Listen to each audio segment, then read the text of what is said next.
اور سب سے اہم کام ہے اس دین کا دفاع کرنا، اس دین کو پروموٹ کرنا اچھی پریزنٹیشن کے ساتھ کہ جس دین کے لیے امام حسین نے اپنے آپ کو قربان کیا. اس کا مطلب ہے بہت قیمتی چیز ہے. جس دین کے لیے جناب زینب سلام اللہ علیہ اور جناب ام کلثوم سلام اللہ علیہ اسیر ہوئی اور جن کی چادریں قربان ہوئی، اس کا مطلب ہے بڑی اہم چیز ہے. اب اگر اس دین کو اتنا ہی علم تھا کہ جتنا سابقہ سال میں تھا، تو اس کا مطلب ہے کہ امام حسین کے سر کی قربانی اور جناب زینب کی چادروں کی قربانی کی شاید وہ حیثیت ہماری نگاہوں میں نہیں ہے کہ جو ہونی چاہیے. جس طرح سے شہادت اشرف الانبیاء کو تدریجاً جو ہے وہ لوگوں نے بھلا دیا، شہادت کی جگہ وفات آ گیا. جناب سیدہ کے معاملے میں بھی کہا جاتا ہے وفات اور رحلت، اور اس سے در حقیقت مجرموں کے جرم کو چھپانے میں مدد ملتی. اگر کہہ دیا جائے وفات جناب سیدہ، رحلت جناب سیدہ، تو انسان زیادہ سوچے کہ پتہ نہیں شاید نمونیا ہو گیا تھا، بخار ہو گیا ہوگا. اور خصوصاً جب کہا جاتا ہے کہ جب وہ بیمار تھی، ہم تو اس کو بھی مناسب نہیں سمجھتے. بیماری سے عام طور پہ تصور یہ ہوتا ہے شاید کوئی نزلہ، کھانسی، بخار، نمونیا، جگر، گردہ، یہ وہ. نہ کہنا چاہیے جب وہ زخمی تھی.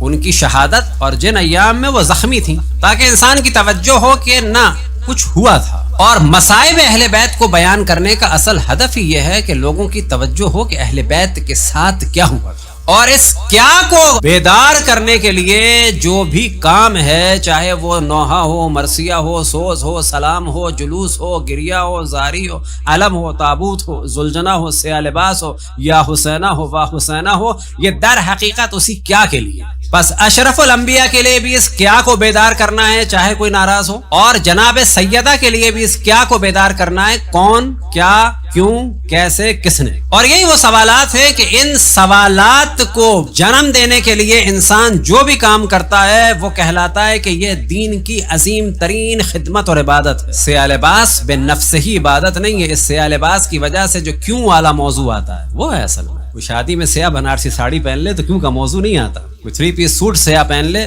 عام دنوں میں عموماً لوگ یہی پہنتے ہیں، اس میں کیوں کا موضوع نہیں آتا. اصل چیز ہے مظلومیت اہل بیت کے لیے ایک راہ ہموار کی جائے کہ پتہ چلے لوگوں کو کہ کیا ہوا، کیوں ہوا، کیسے ہوا، کس نے کیا. اور اس کے بعد راہ کو ہموار کیا جائے ایسے کہ جو ان کا احترام بھی کرتے ہیں وہ لعنت بھیجیں. اب یہ مراد یہ نہیں کہ ہم نہ بھیجیں نا، ہم تو بھیجیں اور بہترین عبادت، لیکن ایسے بھیجیں کہ جن کے دل میں محبت ہے وہ سوچنے پہ تیار ہو جائیں کہ یہ ہوا تھا اہل بیت کے ساتھ. ہم ایک نکاح پڑھانے گئے، کچھ بلوچ حضرات تھے، خداوند تبارک و تعالیٰ اس پورے خاندان کی توفیقات میں اضافہ فرمائے، لیکن ہمیں خوش تعجب ہوا یہ سب پتہ چلا یہ ابھی شیعہ ہوئے کچھ عرصے پہلے. تو پھر ظاہر ہے ہم نے سوال کیا ان سے کیوں ہوئے تھے شیعہ، کیا ہوا تھا. تو پتہ چلا کہ ایک مومن نے، کہ اللہ اس کی بھی توفیقات میں اضافہ کرے، ان کے ضمیر کو جھنجھوڑا تھا. اور وہ اس طرح سے جھنجھوڑا تھا کہ جب بڑی فیملی تھی اور اس میں بزرگوں کا خاص ایک احترام تھا، جیسے شاید دادا تھے یا دادا کے بھائی تھے وہ، کہ جو ان کے خاندان کے بڑے تھے. تو جب اس لڑکے نے کہا کہ میرے دادا نے، یا مثلا وہ بھی دادا تھے لیکن دادا کے بھائی، یعنی یا سگے دادا یا دادا کے بھائی.